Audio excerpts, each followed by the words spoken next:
Welcome to the Agency Journey Podcast, where we connect with agency leaders to uncover the hidden systems and processes that drive their success. Now, let's dive into today's show.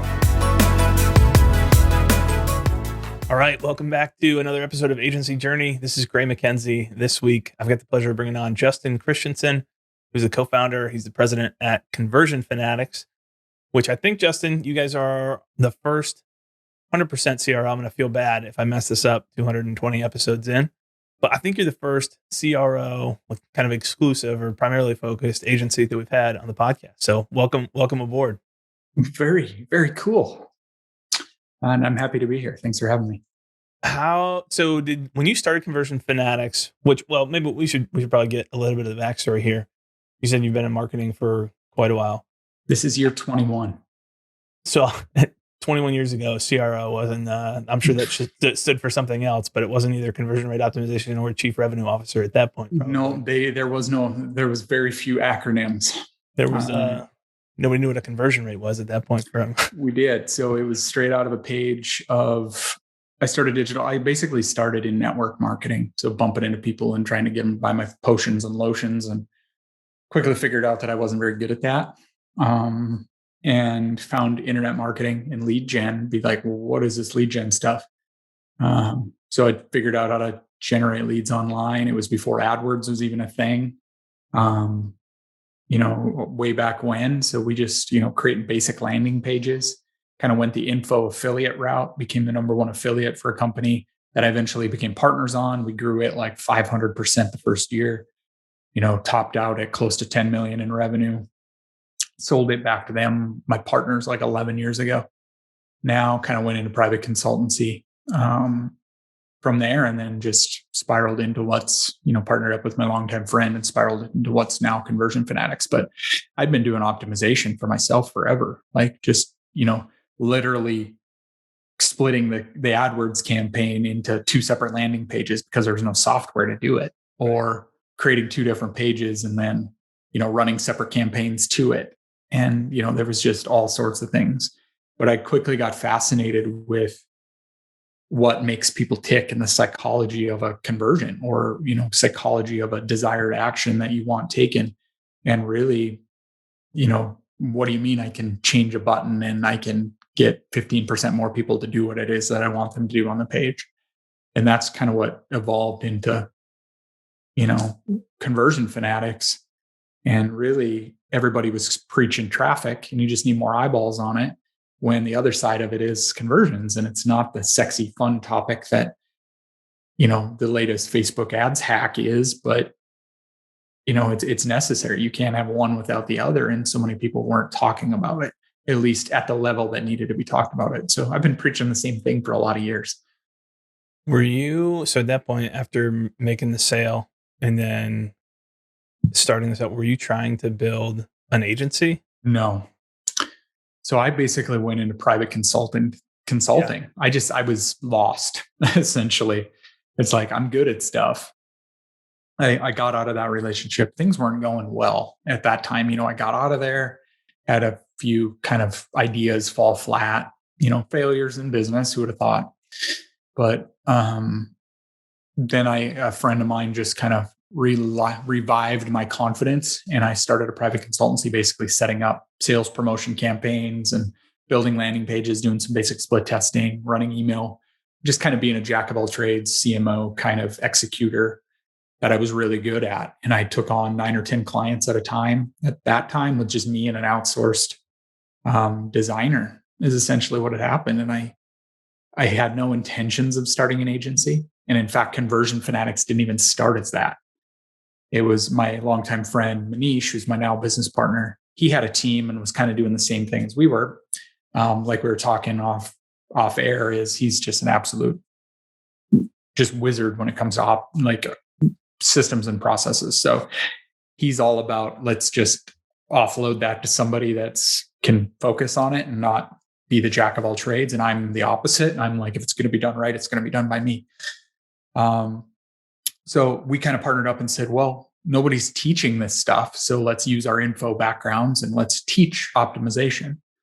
And we literally started something called ROI Society and ROI like boot camp type thing, and did a webinar and did the whole funnel and did all of those things that we were good at. But we figured out that nobody wanted to buy it and learn it. So everybody was just like, can you just do this for me? And then we started, as kind of a JV partnership. And then we formalized it and then called it Conversion Fanatics, because he already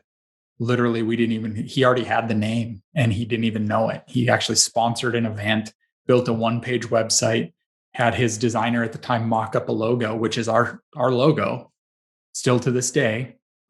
And we just ran with it. And, we each threw $750 into a bank account and just kind of shook hands and said, let's go at this. No ego, just do what it takes to make it happen. And we figured we would be 10 times further than where we are even today, 4 years ago, given the scalability of B2C markets and direct-to-consumer markets. But agency life is not the same. Very true. So if we zoom forward to today, you guys are positioned as CRO, but there's a lot of services that tie into that. Are you doing, maybe just walk us through average or typical services that you're providing to a client? We are almost exclusively user experience optimization. So on site, what happens after they click on that ad through checkout? That's our domain. That's it. Like literally, that's it. We don't do traffic anymore. We don't do email marketing. We don't do web dev. We don't do any of that stuff, even though we do design and development and strategy and all of those things. That's all coupled into how can we split test. And that's really it. We're a split test company. And we provide the muscle as if it's an extension of the marketing, not just some third party. And I've kind of dubbed myself, sorry, other agency owners on here, but I've dubbed myself the anti-agency agency. And it's starting to stick a little bit more because I honestly think the agency model is inherently broken. And it's served us well. So I'm just going to keep doing what's working for us and just keep evolving that. There's a lot of things to pull on there, but let me ask you this. Are most of these relationships retainer relationships then? They are. Yeah. It's just as if, so we work on a flat retainer model. We don't do a percentage of upside. We don't do any of that craziness because we're in it for the greater good and scalability and growth of the business, not that, hey, we need a quick gimmick or trick or tactic. I want long-term partners as if you're going to hire somebody in-house to do it. You're going to hire us to do it, but we become an extension instead. And just like if we don't perform like an internal employee would, we get fired. So we just do on a flat retainer model, no long-term contracts either. We do a minimum. I think our standard is a rolling 3-month agreement. Sense. Does your sales process start? Are you bringing someone in directly to a retainer? And does that mean, hey, we'll do a quick look at your site with you, or we'll do a run through? Is that a 2-call, 3-call process? Or do you start with a discovery project? No. So we don't do the foot in the door thing. We don't do, we kind of do, but we don't charge for it. Yep. Again, I'm kind of going against everything that anybody's ever taught in the agency world. But we used to have the big sales team. We used to have the strict outbound campaigns and direct mail and cold calls and social touches and you name it. I probably mailed I don't even know at this point, 150,000 plus contacts in terms of our outbound. Probably more than that. It's probably 250,000 now. And SEO and all of those things. But our strategy and our process is pretty simple. Most of it is referrals / inbound at this point. Right. But we also sponsor some podcasts and we do some kind of non-orthodox. And now we just started a YouTube campaign again, just to bring awareness and just kind of be top of mind constantly. But other than that just comes in and be like, hey, you reached out. Great. Let's chat. We have a 15, 20 minute discovery conversation. Because my biggest thing is I got to find out if I can help. If I can't, I will be the first to tell them. I told somebody no this morning just because it's just not a fit and I'm not going to be able to produce the results that you're expecting me to. Then we get access to analytics and we take a deeper look. And that's really just me or somebody on the team doing a video. It's going through what we see from the data, firsthand glimpse, unbiased, raw, uncut. And then we jump over to their website and we do a user experience walkthrough. It's about a 15 to 20 minute video. And then from there, it's just answering preliminary questions and additional details, sign contract, and setup period. And we don't even charge for setup. Like I want to get up and testing as quickly as possible. And if that gets delayed from some technical issue, then we're not charging them to be testing. So the first test live basically triggers the contract to get started. So yeah, we keep it very, very simple. And one thing it's, believe it or not, I found is, and I laughed with a company this morning, actually literally before we started recording this. And I said, I could create you a fancy polished presentation, but I said, you're not going to read it anyway. And that's typically the case. I found that we would come up with this 15-page kind of document and they'd glance at it and be like, and then have 40 questions related to what you told them. Right. And so instead I just said, let's just skip this. It's easy for me to flip on the camera in 10 minutes. I can give you everything that you'll need to know. And they actually watch it. They consume it. They'd be like, oh my God, this is the greatest video ever. So I found that the simpler I make it, the easier it becomes on us. Right. I would assume when you're saying no to people, obviously you have people who, look, I don't like what you're doing. I don't want to work together. We've all got those folks that we bail on. I would assume most people who you're saying no to or who aren't a fit for your services have too low of a traffic volume. I would assume more frequently you're running into too little traffic maybe than too well optimized of a setup currently. There's never, the latter of that is never happens. There's never a perfectly optimized site. It's constantly going. But yeah, usually they're smaller companies or they're just not the right fit. Like, it's even funny. I've got a strict no assholes policy. It's on our website. I get called on it a lot. We just got to have fun doing this. And we got to be able to, if somebody's not going to go with what they hired us to go with, then we're not going to do it. And I'll tell them firsthand, like, this isn't going to work. I've got another company that would be a good fit, but the red flags are starting to pop for me. They keep asking the same questions over and over again, and they keep asking for more information. They keep asking for, references and case studies. And I mean, this has gone on for weeks now. Right. And it's like, I'm not going to help you because you're going to fight me at every step of the way. And I don't have time for you to hate me at the end of 3 months. Yep. So we just have gotten really good at being like, hey, we can help, or hey, this is in our alley, or we'd be doing something seriously wrong if we couldn't help this company. And if we don't have those, then we just don't work with them. Because as you know, in the agency world, I mean, you can't please everybody. And, you have to, and my reputation after doing this for so long is I just don't have any time to force a relationship. And luckily I'm at a place in the business where I don't have to force relationships and be the money grab and be like, oh, it'd sure be nice if I had that next retainer. Right. Yeah, it's still in the back of your mind and be like, the money's there, let's just go get it. But there's something liberating about that too. And then your team doesn't resent you for, working with not perfect fit. Right. You said something I thought was interesting. Most of your business is coming through referral and through inbound, but you didn't specifically call out partners. But I would imagine being solely focused on CRO and being that's one of the nice things about being more niche is you're less of a threat to any potential partner agencies. And there's all kinds of reasons partnerships don't work. And you guys charge more than someone else who's doing what a client might see as more. There's a million reasons that partnerships don't work. But are partnerships with other agencies a significant piece of deal flow, or is that actually pretty minor? Coincidentally, it's not that big of a piece. We've tried it, like you said.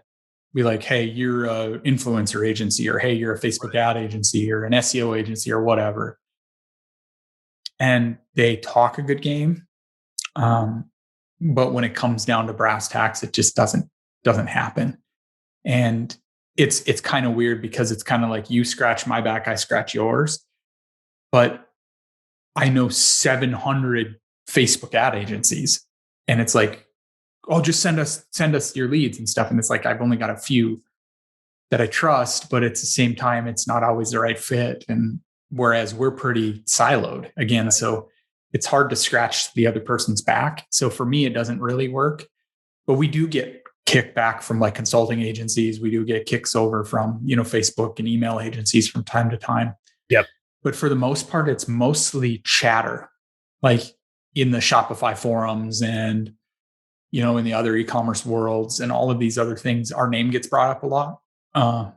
Even in like different mastermind groups or different crews, our name gets brought up a lot. And that's from years of building up to where we are now. So where we, and mailing all of those people and doing all of that outbound and sponsoring the dozens and dozens of events that we had been to, right? And had a booth at, in the thousands of copies of my book that I've given away, all of these things just kind of built up to what they are now. So it's definitely not been easy by any stretch, but I like where we're at and where we're going currently.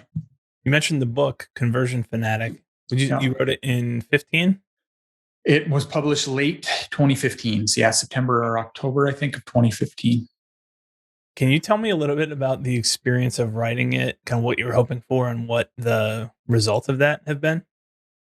Terrible experience. It's consistent with what everyone says. It took me over a year to write it.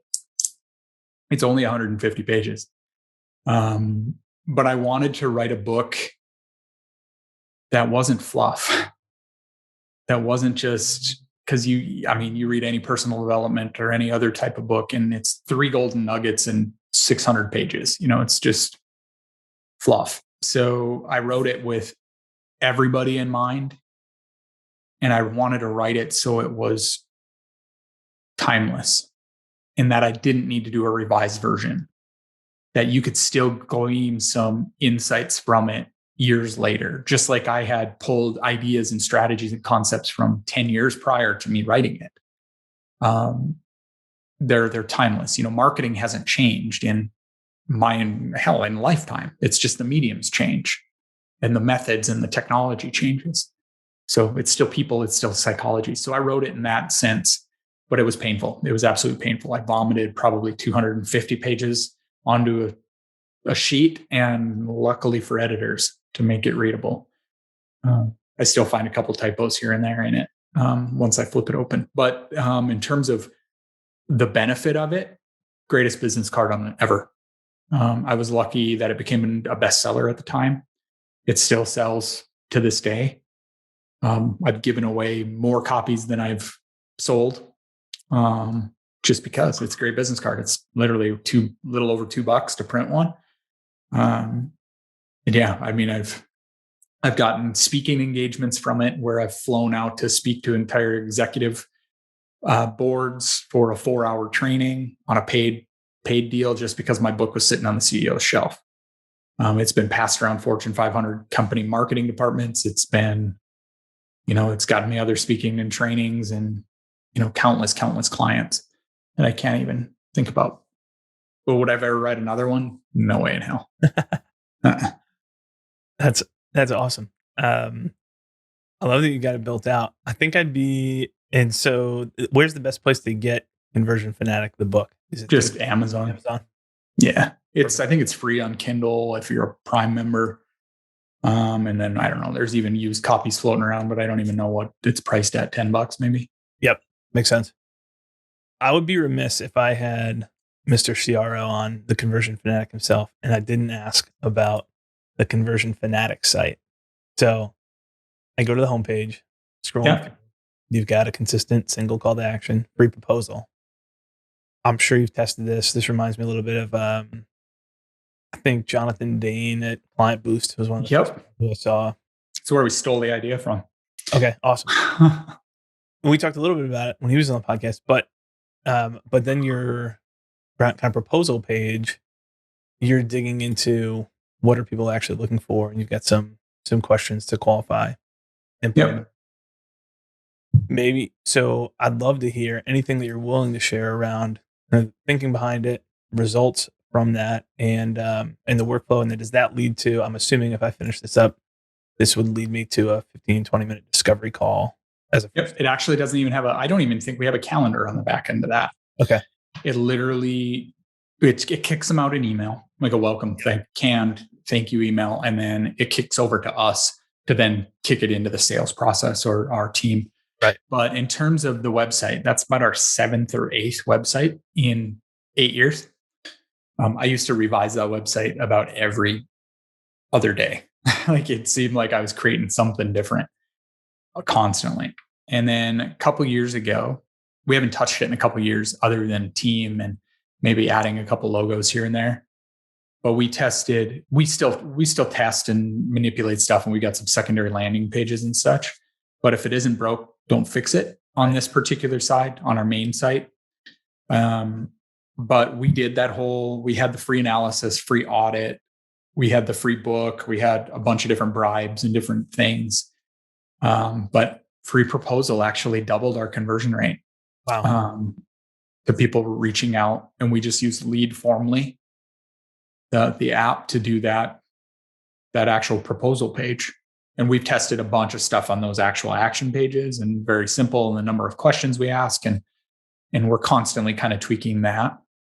But for the most part, the website in and of itself was, instead of me changing it, we actually went the route of, we went through 99 designs and paid a whole bunch of money to have a bunch of concepts and brand created, and went the proper route to build a website. And that's what we ended up with, was what's there now. And but yeah, we've tested pretty much everything in between all around there. But again, it comes down to being very, very simple. As I wanted it to be kind of tongue in cheek. I wanted it to express our brand and our personality. We're very fun. We're very sarcastic. We're very all of that. So we kind of wanted that to convey, but at the same time, we deliver serious results and we work with some serious players. So we wanted to be very heavy on that. Right.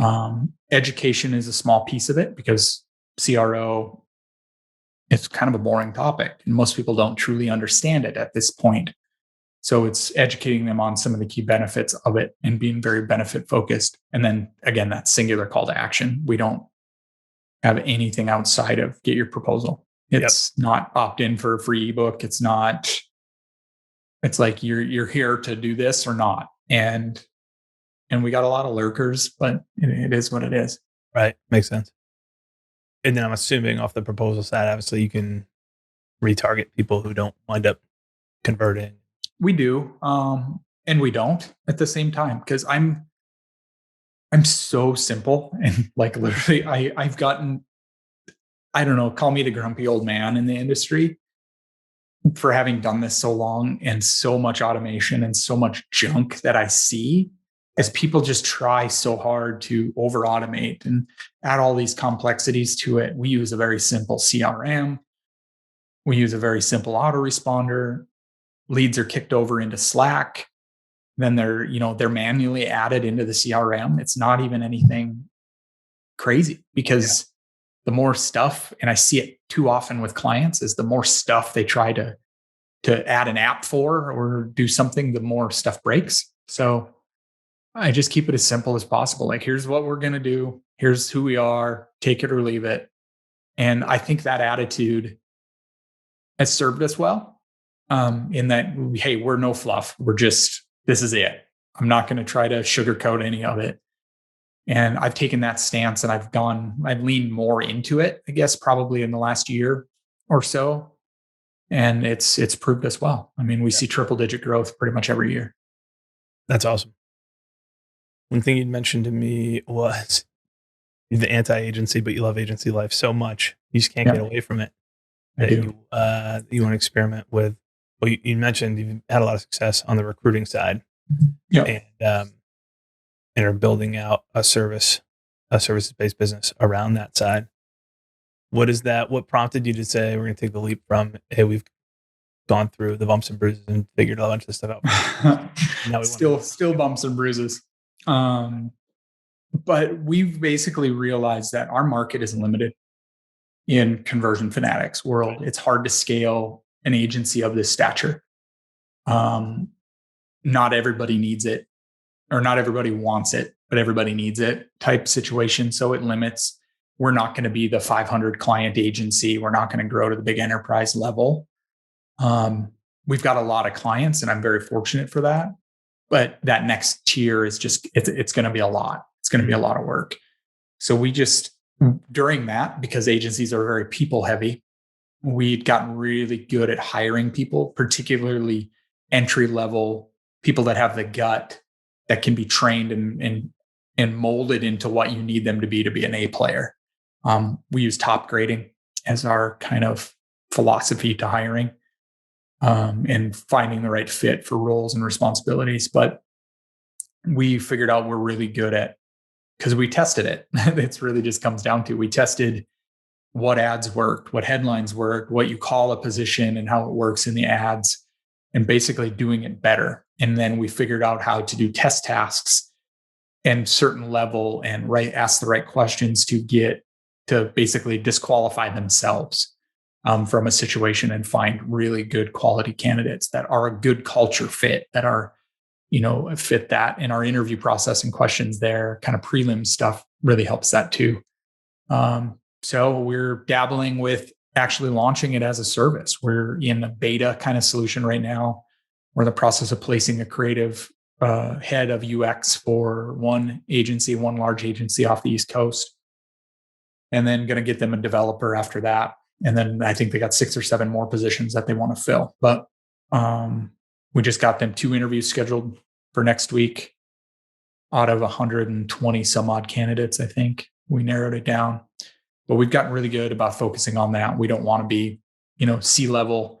We don't want to be, the headhunter that's going out and finding it. It's just helping somebody streamline their placing a job ad, and streamlining their hiring process and working with their HR director that might be slammed, and that's the case we're working with right now. Right. To just build up that case study example. But it's, everybody needs hiring. As you said, even offline, before we started recording, it's like you get hit up a lot about all of that. And that's it. Nobody is immune to needing to hire people in any business, particularly in creative and tech. So we've gotten really good at that and got a great system and process behind that. So we're dabbling with the idea and kind of make it a different type of solution. That's what's out there right now. So this comes up all the time. I always joke with my business partner, Andrew, that whenever we get bored of doing what we're doing currently, and I've got bandwidth, which there's a lot of room to just keep doing what we're doing better right now, that a recruiting firm makes a ton of sense. And I know not that much about what it looks like to run that type of business. I'm not the right person to do it at this point in time, but it makes a ton of sense. And every agency, there's never been a better time to grow than the past year we've had for agencies in terms of client acquisition. But we've also seen unprecedented employee and team turnover. So it's always harder to hire for most folks than it's been previously. It is. And the thing is, I don't know all the answers to starting it either. We just have a process that we can adapt. Yeah. And we're dumb enough to try it. It's pretty much what it comes down to. It's like, sure. Yeah. And that's how we built that's how we've grown Conversion Fanatics too. Literally from $1,500 in an idea to, a multi-million-dollar company. Yeah. And it's just because we haven't been afraid to try stuff. Right. I've been dumb enough to mail crisp $100 bills to CMOs, like on a test campaign, when I didn't have the $1,000 to try it. It's just, we've taken that risk and that gamble. I don't call it a gamble really, but that calculated risk, I guess, or that measured and weighted risk to really grow. And that's what's proved us, well every single year, and why we keep getting the referrals and why we keep doing that is because really at the end of the day, Conversion Fanatics has grown on just trying to beat our high score from yesterday. Yep. Like, that's it. It's just, how can we be a little bit better? And I put my feet on the floor every morning. How can we better communicate and deliver our product to our clients? That's it. Yep. And the rest of it just seems to take care of itself. Right. I should never say the number out loud, but I've got 3 quick questions to ask you as we're wrapping. So it's never 3 then, you're saying? Well, the challenge is you say 3 and then your mind is working in the background to try to remember all 3 at the same time, which distracts you. So first one is, you mentioned a test project being part of your approach. So you're figuring out how to optimize job titles, how to posting on ZipRecruiter, whatever the platforms are. Are you giving people that test project? Like, does it go quick connect call, kind of discovery call initially, and then to a test project? Does it go directly to some type of small test first? Directly to the small test. Yeah. I don't have time to do an interview on somebody that's not going to, one, be willing to do it. And I know you look at any of the job boards on Facebook or any of that, and people are just pissed because they have to do a 2-hour test task. It's like, I'm not going to hire you if you can't do the work, or at least show the initiative to do the work, right, or the capability to do it. And it's not necessarily that you have to complete it. Did you seek the answer? Did you show me your methodology on how you sought it? That it's the process of it. And I've had people that have spent 15 plus hours working on it. And that shows a lot of initiative. One, how fast can you complete it? Because I know how fast everybody else has been able to complete it. And can you do the job? That's really it. It's a good measure. It's a good test. And we have several different benchmarks within there too. Like, the cliche one where you ask the question or reply back with this in the subject line. Yep. Include your resume. I don't care about their resume. Right. Typically most people don't. But can you follow directions? And if they don't respond with a resume and don't respond with the subject line, okay, you're done. Next. Right. It's easy to sort them that way. All right. Is it a 2-step process for you where they go application, like an easier application, and then do a test assignment that comes automated via email or whatever? Or is it a 1-step, here's the application, and oh, by the way, here's the test you need to submit as well? Nope, it's 2-step. Yep. Smart. Yep. So it's come in, apply. Can you follow directions? You're disqualified. We'll weed them down. Say take 100 down to 50. Yep. Out of those 50, we'll send a test task. Half of those won't respond. Handful will actually do it. From there, we'll ask them prelim follow-up questions like, how long did it take you to do it? Where did you find? And then we'll actually review the test task. And then we'll interview them, and then we'll pass them over to the final interview. So internally, how it works is that, and then we'll do a team a team interview of them with the top level, and then they come to us, usually myself or my business partner, for the final interview, to make sure, so we can kind of get the sense of what the team does. And we do, we're crazy when we come to our interviews. So it's weird how we used to do it. I used to intimidate the shit out of people I would sit in the corner when we were doing in-person interviews. I'd sit in the corner on my phone and literally wouldn't make eye contact, and literally sit there while my business partner's grilling them. And then I would say the different thing, and I would literally judge their outcome and their response. And then we would do simple things like drop the F-bomb or things like that to gauge their reaction to certain situations. And we do that now, but on virtual, where we'll literally have somebody jump on the conference call and drop the F-bomb. And then we gauge their, I know it sounds really weird, but that's our internal hiring process like that, because we have to gauge how well they're going to be a culture fit here. Not to say that we're running around dropping F-bombs, but it's how do you play in that environment, and that a stressful situation, and still see the light on it and have fun and joke and play around, because we're very sarcastic at our company. But that's what's been the hardest, is to adapt it to trying to fit those pieces in, because not everybody's going to want to have somebody hop on a conference call and drop the F-bomb. Right. It's just not the way it works. But that's how we do it, to kind of define the culture fit, so we don't have that right toxic. And we can adapt that, obviously. Yeah. It's more so the disruption and keeping them on task. Right. So that's kind of where it flows from there. And I don't know if that answered your question or not. I tend to ramble. Yeah, no, I was curious about the whole process, so I appreciate you breaking that down. I think there is that element of you're trying to figure out, especially for someone, if they're in a account management. I mean, in any world, you're going to be interfacing with clients most of the time. So figuring out what does it look like to handle real world situations where someone is trying to get you off task, or someone's trying to knock you off your feet a little bit and take you aback with something, or unintentionally or intentionally. It is. And we've had the journey where we've had the toxic employees that make everybody else rub wrong. I had one employee one time, I answered a client question once, and she was the account manager. She literally stormed into my office. You're like, you're undermining my authority. I'm like, hold on, check yourself. Cause like your name's not on the company. Like we've had that kind of toxicity, and it's getting rid of that makes everybody else happier. And I even set the stage when they come, because I'm not the funnest to work for. I'm pretty intense. That's really it. I'm fun, but I'm very short to the point. I'm very intense when it comes to the work because I've just got so much to do.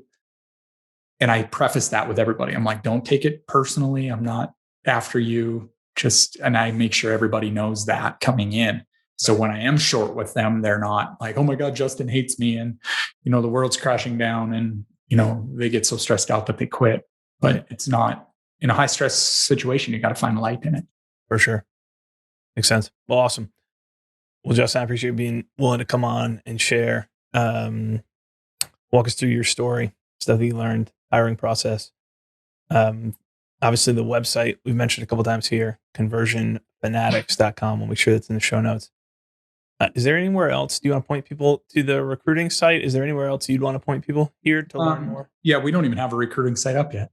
That's how new it is. But I'm pretty available. I'm pretty out there. So you can go to onespotsocial.com/Justin Christianson, all one word.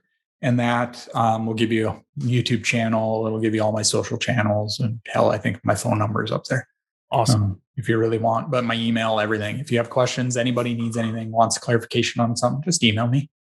I'm pretty responsive there, and I'm happy to help in any way that I can. Amazing. Justin, thanks for coming on and being willing to share, man. I really appreciate it. Thanks for having me. Thanks for listening to the Agency Journey podcast. Visit agencyjourneyinsiders.com to join the podcast community and be sure to subscribe for future episodes.